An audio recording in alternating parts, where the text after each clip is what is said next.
peaceful, very quiet.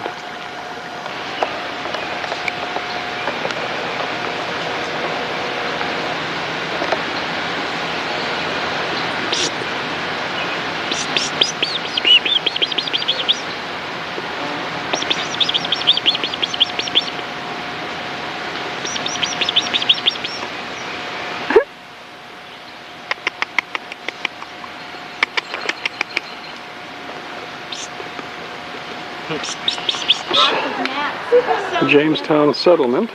And these are the types of mats that the Powhatan women were weaving out of marshes that they would make out of natural fibers. And so that's what I'm doing in the process of stitching mats together to put on the house covering. They also use the barks of trees to cover the houses too. Can't go in that one. So you've got a couple of types of house coverings. I'll bet with the mat as it rained and the sun came out, it probably just shrink wrapped home. Yeah, it's probably part of that. And they kept fires going in them too all the time so that they could keep them dry, keep the humidity out, and keep the bugs out and all that stuff.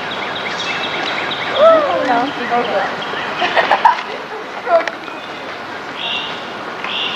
This is a reenactment of what the Jamestown people first lived like.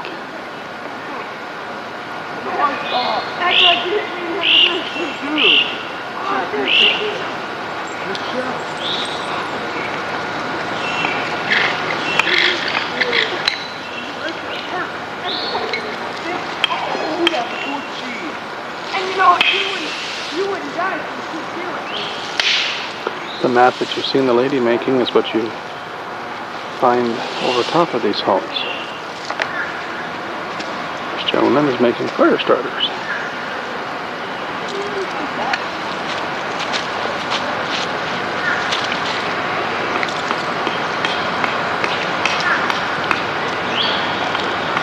This is building a boat.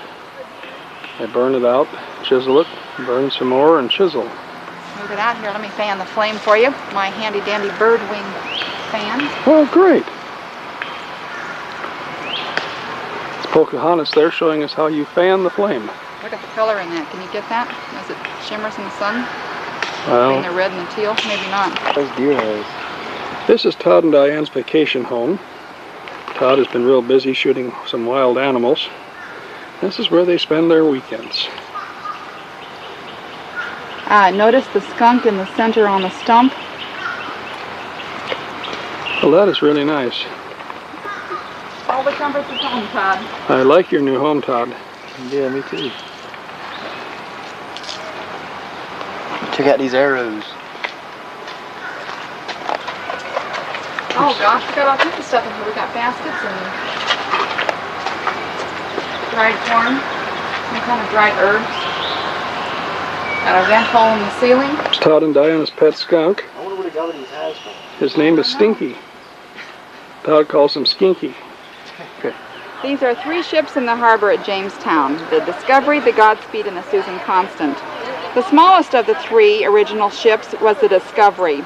It had a 20-ton pinnace, carried 12 passengers plus 9 crew members under the command of John Ratcliffe. The Godspeed was captained by Bartholomew Gosnold. The original Godspeed was a 40-ton vessel, 39 passengers, and 13 crew members. In 1985, this replica sailed the same route taken in 1607 from England to Virginia. The largest one is the Susan Constant. This 120-ton merchant vessel served as the flagship for the 1607 voyage. Captained by Christopher Newport, she carried 54 passengers and 17 crew members, and now we're going to take a look at how cramped their quarters were. Got that one blocked off. This is not a tall ship. There were 21 passengers total on this boat. The masts seem relatively short compared to the other 3. And as you can see, Todd's at least 6 feet tall, and he appears to be taller than the main cargo hold of that boat.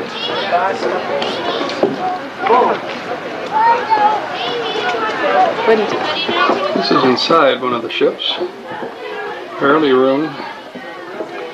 for a 6-footer to stand. This is the beds.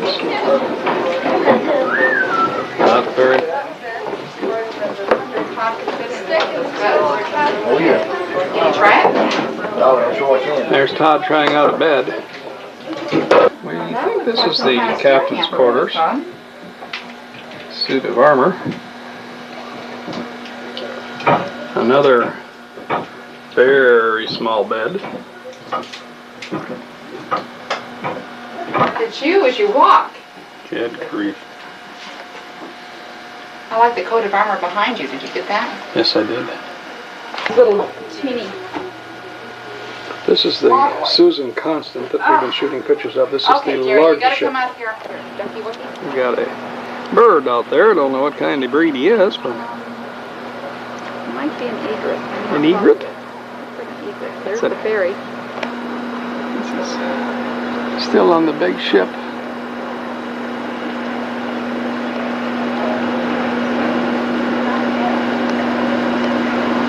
For some reason, it feels like I'm moving around, looking down the side of the ship, out into the water, into the Jamestown River. There's the flag. This is our small boat. That was the littlest of all of them.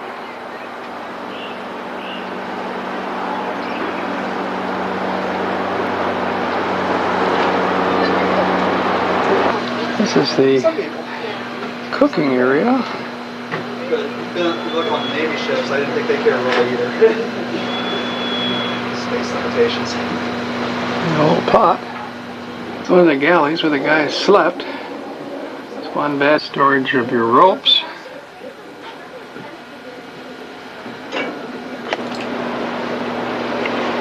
Shiver me timbers, mate. Look at that beam. Not a dandy? Wow. That thing must be a good 16 inches in diameter at least. That's where they hung the cookout if he messed up the supper. Yeah. The cargo ship. The crew did rotate, and we've got bunks on board enough for 30 men in 2 4-hour shifts. 3 men sleeping, 3 men working. The only 5 men who didn't trade off with another crewman were the master pilot, mate, and navigator, back here in the stern, and the cook. And we wanted him on duty all the time. That's right. He didn't get sleep. Exactly. And then the passengers, for the most part, just got what was left over. Pretty much just deck space down below. Pick a spot and go for it. That is the Jamestown Ferry. It takes you across to the island on the other side. It's been probably at least 15 years since I've been here. We learned a lot on the ships at that point, but it's just, they look incredibly small. You would have seen our old replicas, and these new ones are a little more accurate and definitely much more functional. These sail, whereas the old ones did. Alright. So weigh about 1,000 pounds. Yeah, good voice. Right behind you there with the red cap on it. Now we're on the lower level. You can see the cannons.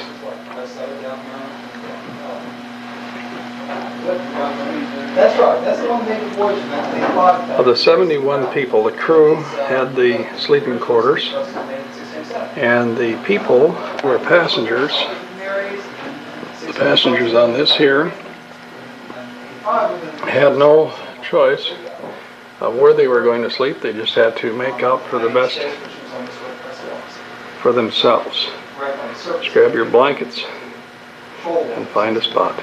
This is not a true ship. It's a replica of the real one. But you can see how it was all pretty much like it was back in those days.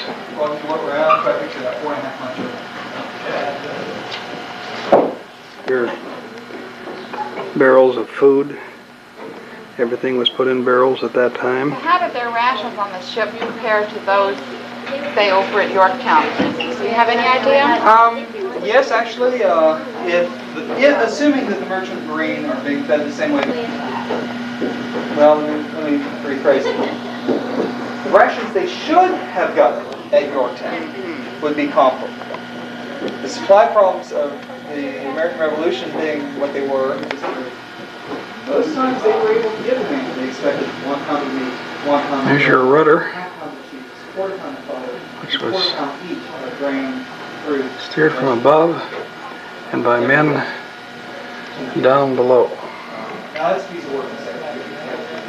More cannons. Usually there was very little problem with people in bed, unless you went to the Pacific and goods being More beds for the people to sleep on. Beds were used by the crew. Passengers. Down here?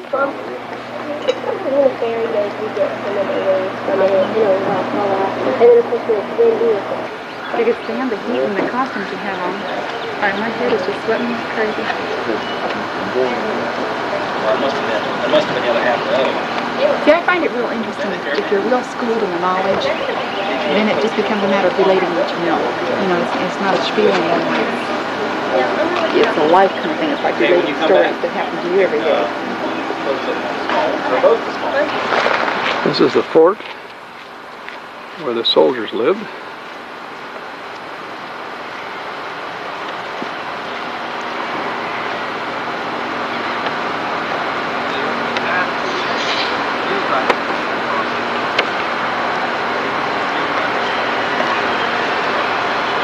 This is James Fort. A triangular fort called the Palisades was built to protect the settlement from both Spanish and Indian attack. By 1615, the fort was abandoned. We have a storehouse which held food, tools, and supplies which were distributed to the settlers. We had a church where colonists were required to attend Anglican services daily. The guardhouse stored weapons and armor, which also provided shelter for men assigned to daily guard duty. There's a forge where blacksmiths repaired military equipment, agricultural and building tools, and small forges. This is inside the fort. That faces the entrance. In other words, ring the doorbell, suffer the consequences. This is villages, homes, blacksmith shops, hospitals.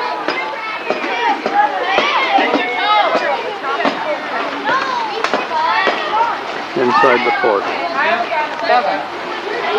This is how they sawed the beams. One man on top and one man down below.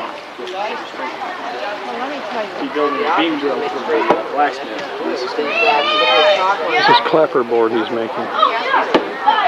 Splitting it. Some more shots inside the fort.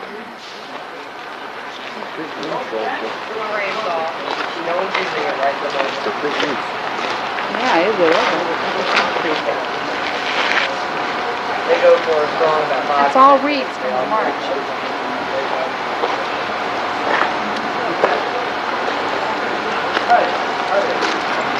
It's reeds from the marsh.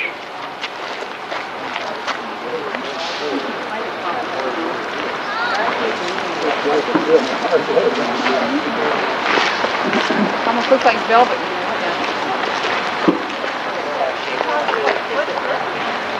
House in England. Her little ivy-covered cottage. It could stand a little bit of chinking on the walls, but the greenery, I'm sure, helps hold the thatch down. Very picturesque.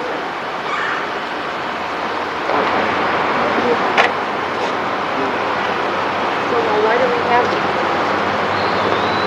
Oh, I see it. Oh, I see. The spot is close to the meal. Wow. Boy, kind of them through must be chopping in half. This is the Wow. leaving the fort. This is the outside stockade wall of the fort. You notice you've got a reinforcing board here, which is shimmed up through the hole that they've cut. These stakes, I guess, are humongous pegs were used in place of nails. There were no nails. They're wedged extremely tightly, and I'm sure as the weather became more moist, they expanded to swell shut so that the thing was sturdy.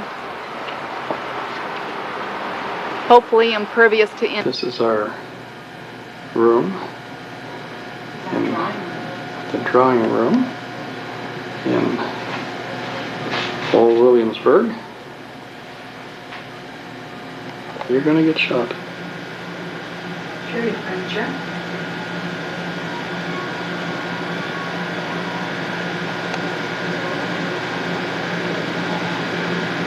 An entire downstairs apartment. The ceilings must be at least 12 feet tall. I would call this Federalist furnishings. I don't know exactly what it's called, but it's interesting that we have a Chinese motif.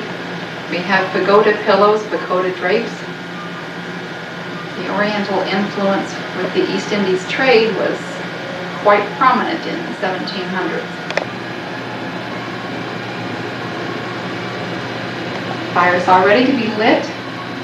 Already have tinder in there, and if we run out of firewood, all we have to do is dial 3200 and we will have more firewood for our fire.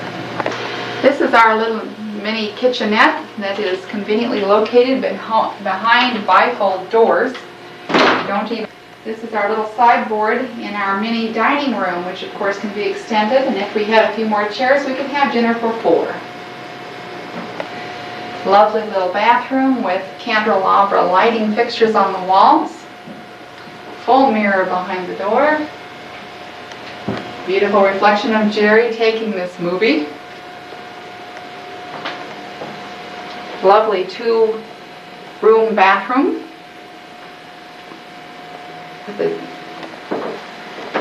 you can see, we have an actual working replica of a colonial door lock with a tremendous sized key.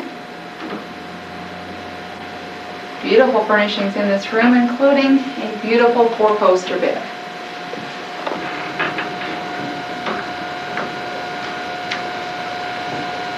This house is located at the corner of South England and Francis Streets on the south side of the historic district.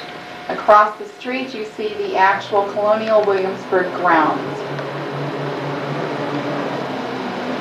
That was a tour bus that just went by. So.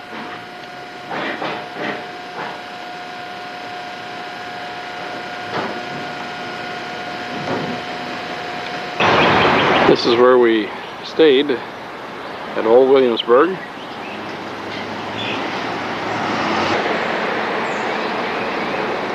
We had the lower level. Bedroom, bathroom, study area. It's real neat.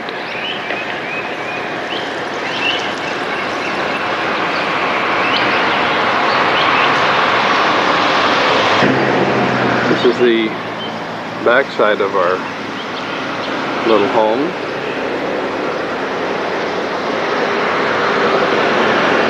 It's out in the backyard and garden area.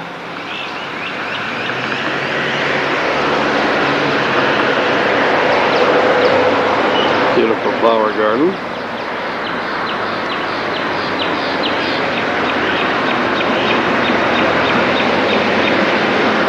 Little wishing well.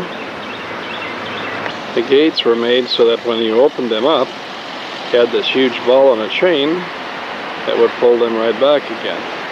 Sort of neat. This is another view of the flower garden in the back. And there was a little area where you could sit and enjoy the beauty of the flowers. Lots of squirrels back here.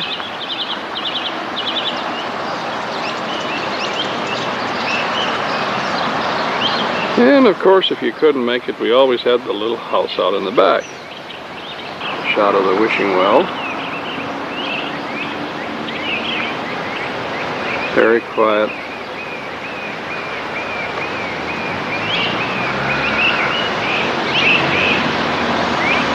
This is up, looking out toward the main road, Francis Street.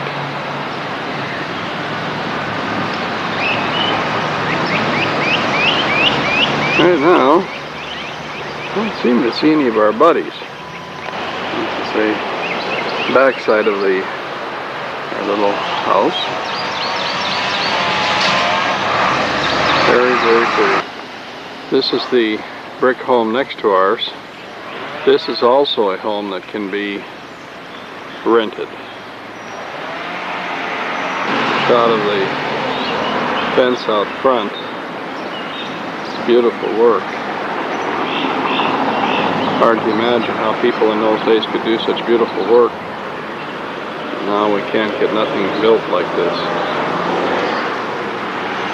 And if we do, it costs more than a man could afford. A place like this here would have rented for around $400 a night. That is why we did not stay here.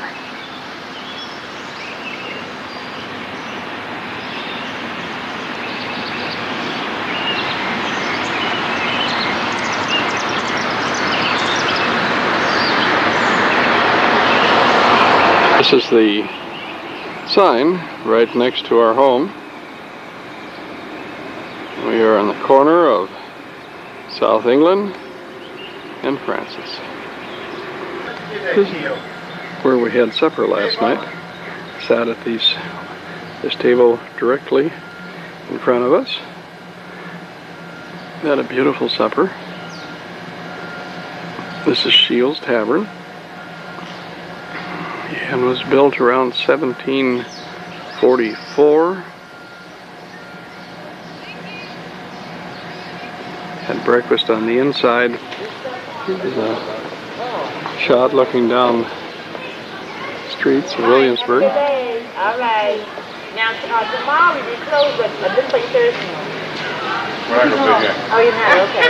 We're good. We had dinner last night and breakfast. Very All good. right. Have a good one.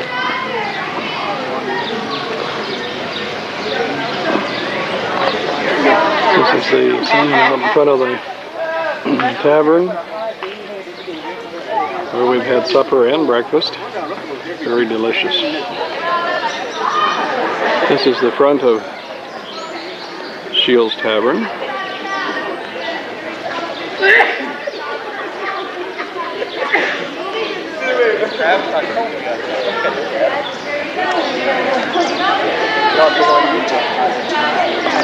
This is the old Capitol building. It's met twice a year for 2 months at a time, once in the spring and once in the fall. And according to one of the notices at the Shields Tavern where we just ate breakfast, it was decreed that every other night at the Capitol building there would be balls and entertainment for the sake of the wives and children. This is another view.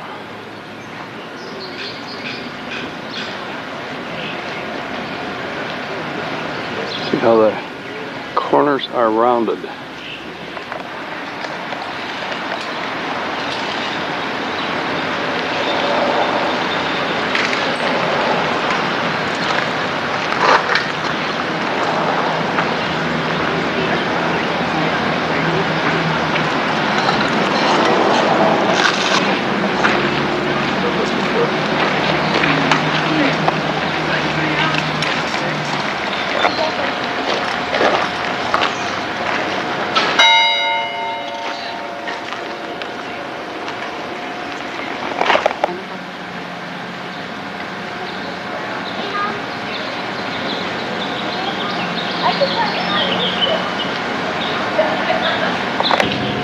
This was Virginia's chief prison, the public jail, which housed debtors and criminals and served as the jail for the general court in the nearby Capitol.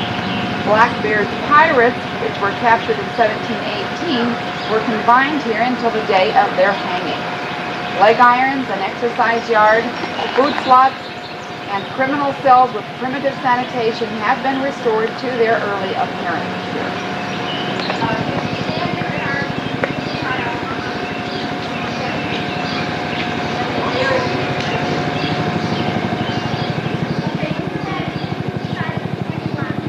This is the different fences that they use here at old Williamsburg. They used the horizontal and they used the flat. This is clay that they used to make the same bricks as they did in the 1700s. This is bricks here that are not perfect and are just waiting to be reused.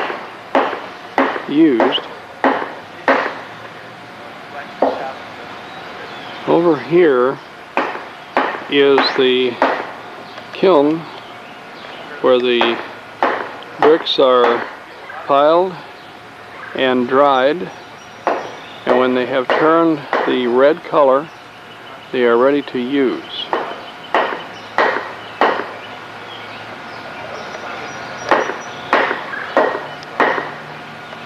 And this is where they are stored when they are done making the bricks.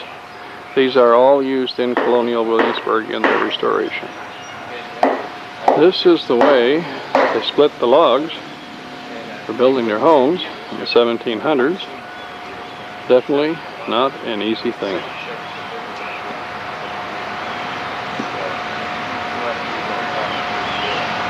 They go logs.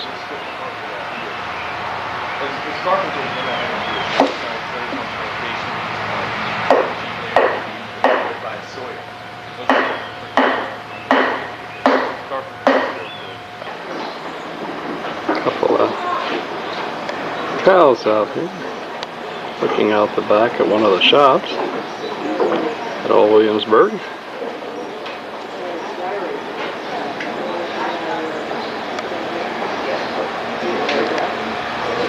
Nice little pasture for them. This is one of the private homes in Old Williamsburg. Very neat how they put beautiful things in their windows for people to look at. This is the magazine, that octagonal structure that you see with the wall around it, for all the ammunition on it. You'll hear the clippity-clop coming down the street. We've got a little wagon ride going on here with two horses with beautiful brass blinders coming slowly into view. Driven by our driver in a three-cornered hat.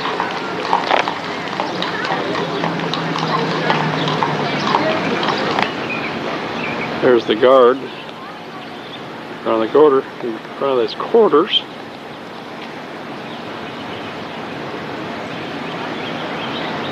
He's guarding the ammunition area. And over here is the guard's quarters. I have that confused. This is the courthouse.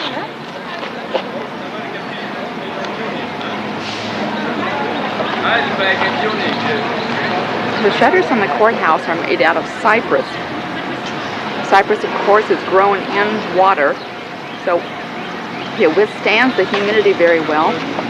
These particular shutters were fashioned after some shutters that were found on a church in South Carolina made out of cypress and still look magnificent after 170 years.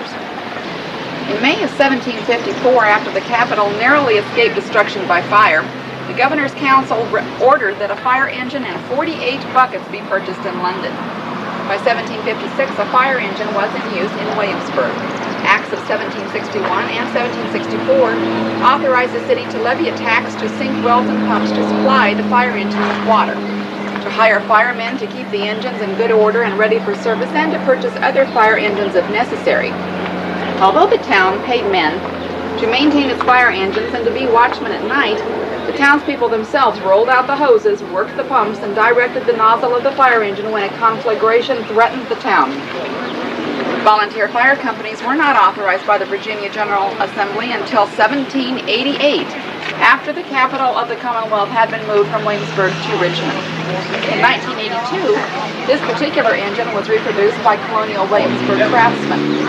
It is patterned after an original 1750 machine in the Foundation's collection and is typical of the hand-pumped engines used in Great Britain and its American colonies in the 1700s. This little duck is sitting in front of the Williamsburg Inn. It's a real duck. See his eye blink? His name is Woody. Woody? He's just had lunch. Just had lunch? Yes. He had the onion soup and said it was delicious. Well, that's all, Woody. Got anything to say before I shut this off, Woody?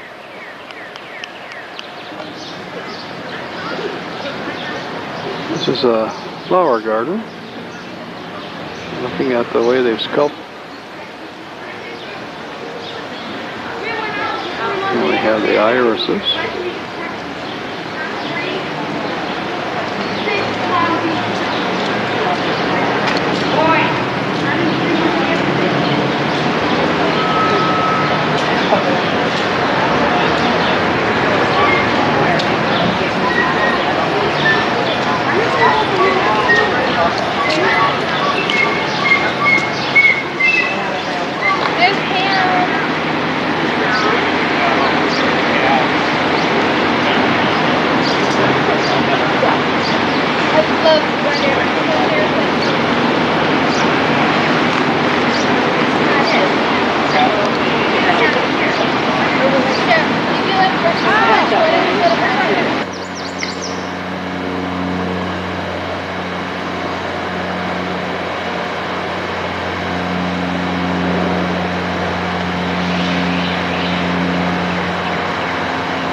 This area is called the Dismal Swamp.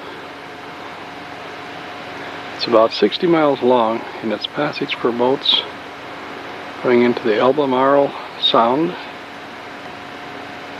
all the way up to Norfolk.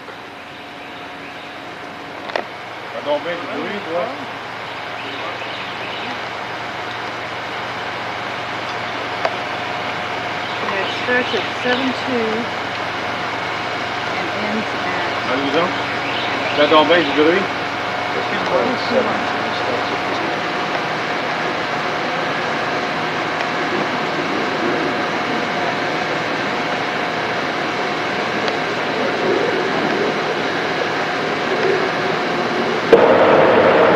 This is another shot of looking at the Great Dismal Swamp. It's called an intercoastal waterway.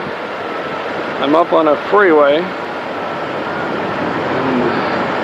looking out across the trees. Rather fast pace here. This is just your regular farmland.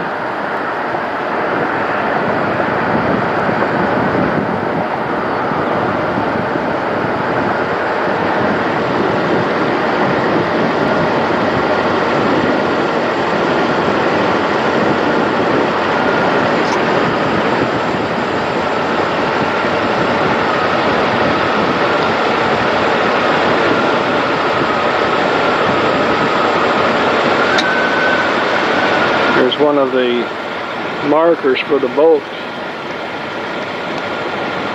to tell the boats what miles they are.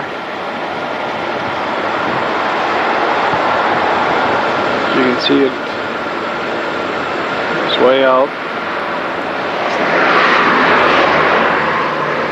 There's another road that runs alongside of it.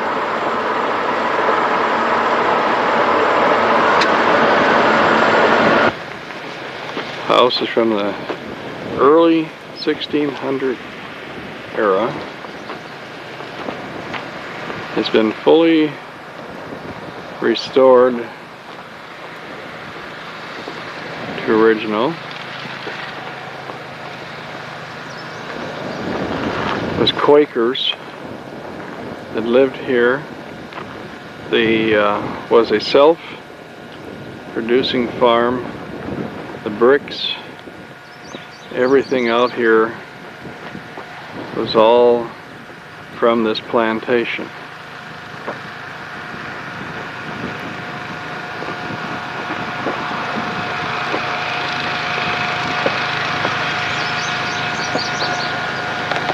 In the background is the river, about 2 miles wide, and that was their form of travel in those days. There was very few roads, and everything was done by water. Tobacco was the chief product, the money-making product.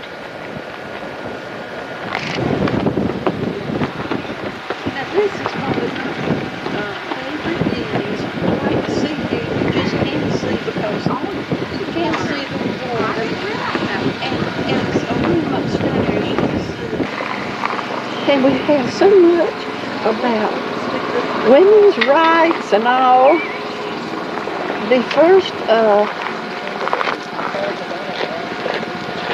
with knives, they set them on fire in the middle and burned them out.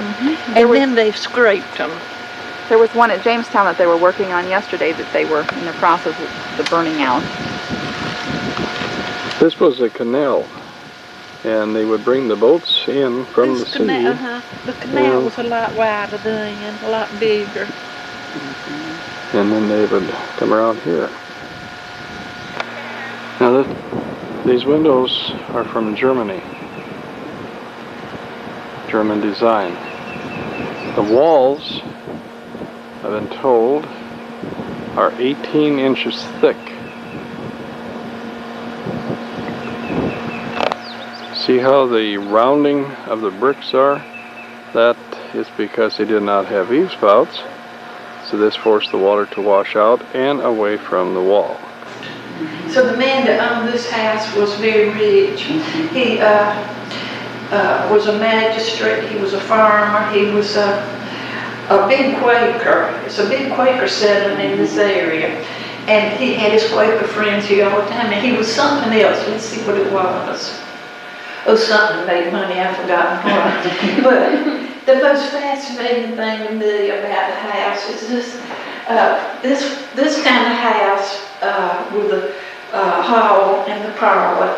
It's the kind of house they had in Shakespeare's time. And of course they cooked in the fireplace, and you come over here and look in the fireplace. The hearth is not cemented down. What they did was put sand down, and when the bricks would give out, they just pick the bricks up and throw them out and put another one on top of the sand. And if you look up, you'll see that it has, now don't look ahead, it has 2 flues because they needed a lot of heat in here. There was so much cooking that had to be done. And what these little openings here? These little alcoves, they were used for 2 things to keep, see in this area it's damp, but humidity's high. They used them to keep salt and sugar whenever they needed smoke.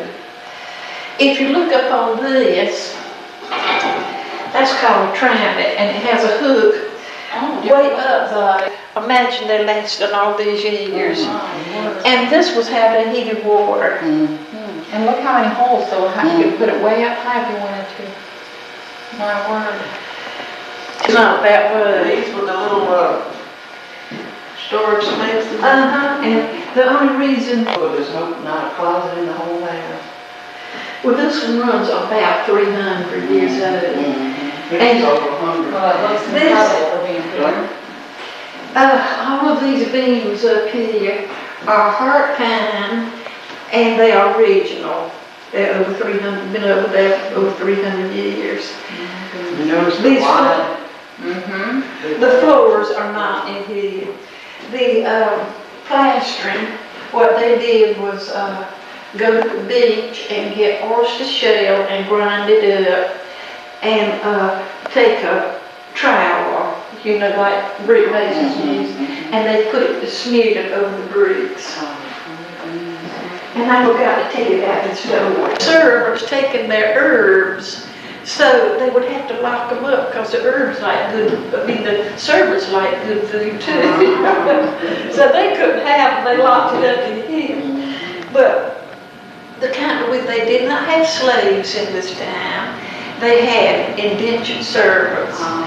And of course, an indentured servant, you could see that they had corn shuck mattresses.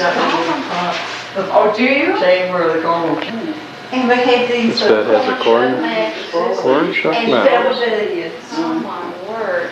Now they had sleep all night. Yeah, so boy, talk about crackle when you're all over. Like one of those float, isn't it? And underneath, that's a trunk bed. They would pull those out for the children to sleep on at night.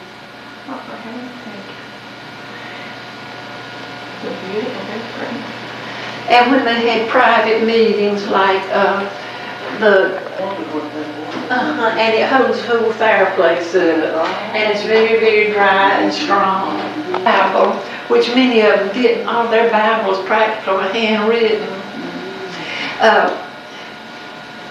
They would put the Bible in here and take it if they had the deed to the land or marriage certificates or anything like that. When they took a trip, a little box like this went with them. They didn't want those records to get away from them. And your travel would hang pots on so that you could have some water to take a good hot bath. Did you know that they used to call the andirons dogs? We learned that yesterday. But they used to what? They used to call these dogs. Fire dogs. Isn't that different? I've never heard that before. These are capital. And it was something interesting, I thought.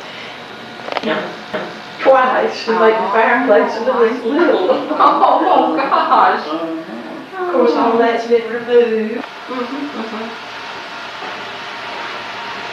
We're on the second level. Bedroom. Somewhere. This is looking out the upstairs window out across the river. This is the Perquimans River. This is the floorboard. It's a little view of how wide they are. That word. Don't you know that took a long time?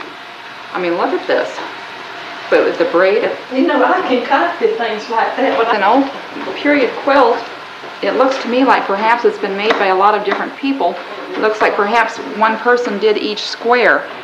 They're done totally differently with scraps of fabric. This is velvet, this one is satin. That feels like satin, this is cotton. I don't know what the symbols mean. Here's an 8 and some kind of a symbol. This one says poly, P-O-L-Y. Incredible embroidery on here, and most of it is connected with a feather stitch. Absolutely beautiful. Look at the embroidery on this piece. And this one. This is beautiful. Look at those leaves. Absolutely gorgeous. And this one's got a painted bird, it looks like. Looks like that's been painted right on top of the... Well, actually, that's a velvet bird on top of a satin background. I don't know how that was done. That's beautiful. blankets and things like we would use them for. They didn't have many closets and they kept their good clothes in them. And the beds, what we call roof, frankly I don't care. But they'd tighten it. If they didn't tighten it, it would go down in the middle and you'd be rolling over on somebody all night. But they take this kind of thing right here and tighten it. This is not original. Oh, you know, the hinge. And then the whole bottom part flipped up so that you could hold it up against the wall. And that maybe was one that they would just take with them when they went someplace then. This ropes here are used to tighten the mattress. It had all these ropes like that. You have to call it. Yeah, they were interested in this. There was in my family, but it had a little white porcelain, and if the baby got crying during the night, she shook it and rocked it. And it had little holes down in the bottom, and you can't figure what those holes were for, can you? I wanted this kid ventilated. You could even take the baby. It shows the original plastering. This plastering up here is not original, but that is. They saved it so you can see what it looked like. The Then they door would have latch, something like this to brush it with. all wooden. And this is the outside of the house.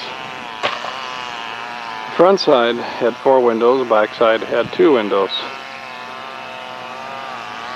house faced the river.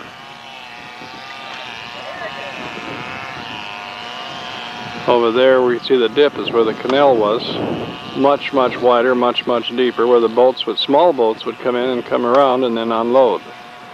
The visitor center on the other side, of course, was not a part of it at that time. This is on the Albemarle Sound, Eden, North Carolina. This was one of the main hubs in the 16th century for ships coming in with tobacco and tea and other supplies. Until they built the Dismal Swamp in the 1700s, this was one of the main port areas. They built the Dismal Swamp. The city was no longer used as one of the main ports. There are many homes here from the 16th century. And now, see? That's a baby, that's a mother with her baby eagles. You see it? Uh-huh. That's the first time that's about the second time I was seeing that one. They're doing his wing. Yeah. She's up in her nest there. Huh?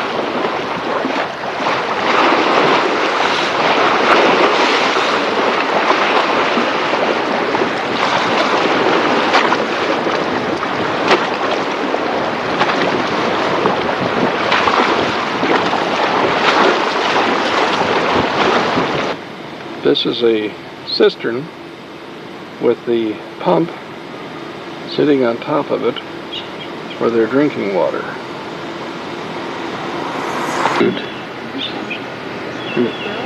Grandma's going to cross her fingers if we don't hit anything big. Look at the hot iron on that balcony. It's just gorgeous.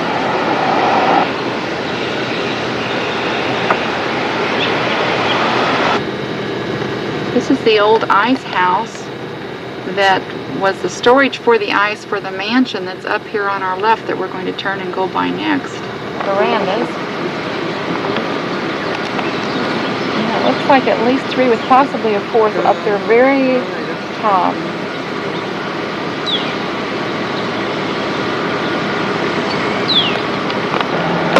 This is Pembroke Hall, one of the older homes in the area, built in 1840. Beautiful grounds. This is Speedy. No, this is Caesar. Oh, this is Caesar. Speedy is being speedy over yonder. Oh, this is Caesar. And Caesar has finally found his home. He says, this is where I'm going to live in my new house, out amongst the antelope and the deer. Mm-hmm. Yes. Height of ambition over here. This is Speedy.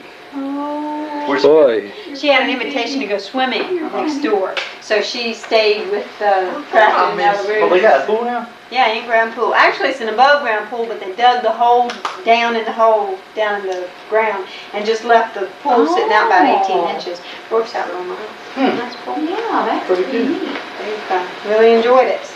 This is the marina at Elizabeth City, and this is where we're going to be having supper tonight. We'll be having supper with Dennis and Sherry and Todd and Diana and Grandma Williams.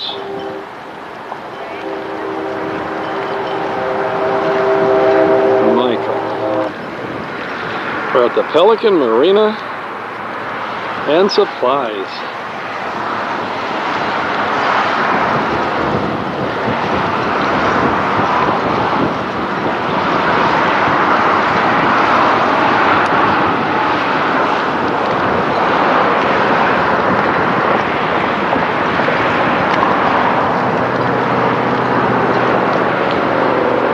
As usual, we're close to the road, picking up a little traffic there.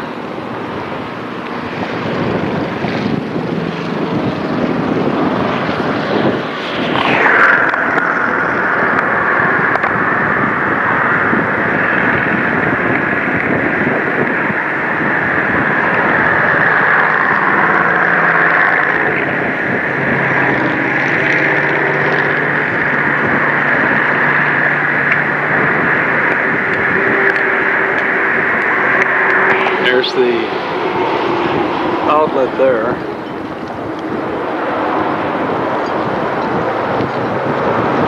Sign looks a little bit old, but what the heck, when you got seawater hitting it all day long, I guess it's bound to look a little rugged. I'm upstairs on the second floor, of course.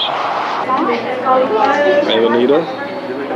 Auntie Sherry. All Dennis. kinds of goodies.